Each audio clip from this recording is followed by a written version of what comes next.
نبی کریم علیہ السلام نے فرمایا، بخاری مسلم ہے، فرمایا 7 ہلاک کرنے والی چیزوں سے بچنا، اگر ان میں تم چلے گئے تو ہلاک ہو جاؤ گے۔ 7 چیزیں ہیں جو تمہیں ہلاک کر دیں۔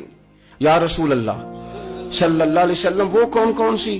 تو حضور نے فرمایا اللہ کے ساتھ شریک نہ کرنا، ہلاک ہو جاؤ گے۔ دوسرا نبی پاک صلی اللہ علیہ وسلم نے فرمایا جادو نہ کرنا، ہلاک ہو جاؤ گے، ہلاک۔ اور یار جسے حضور فرما رہے ہیں ہلاک ہو جائے گا، وہ بچے گا؟ نبی پاک صلی اللہ علیہ وسلم نے تیسرے نمبر پر فرمایا جس شخص کے قتل کرنے کو اللہ نے حرام قرار دیا ہے اسے قتل نہ کرنا، ہلاک ہو جاؤ گے۔ چوتھے نمبر پر رسول پاک علیہ السلام نے فرمایا سود نہ کبھی بھی کھانا، ہلاک ہو جاؤ گے، ہلاک۔ بڑی بڑی دلیلیں دی بینک والوں نے، بڑا سمجھایا تو حاجی صاحب مان گئے، محترم مان گئے، کہنے لگے نہیں جی نہیں، وہ کاروبار میں لگاتے ہیں۔ بڑے بھولے والے ہیں ہم، پتہ سارا ہے۔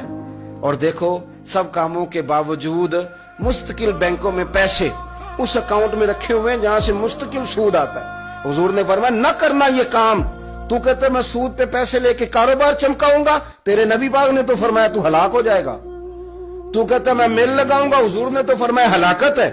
تو کہتا میں بڑا کچھ کر جاؤں گا تو ہلاکت ہے۔ اچھی طرح سمجھ لیں، اصل مال بھی ضائع ہو جاتا ہے اس بندے کا جو سود کا مال ملا لیتا ہے، اصل برکت بھی اڑ جاتی۔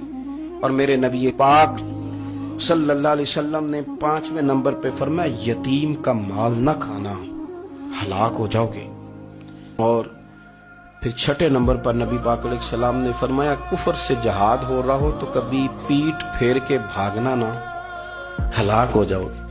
اور 7ویں نمبر پر اللہ کے رسول نے فرمایا بے قصور اور بے گناہ عورت پر تہمت نہ لگانا، بلا وجہ بہو کے کھاتے نہ کچھ ڈال دے۔ یہ 7 وہ چیزیں ہیں جو ہلاک کر دیں گے۔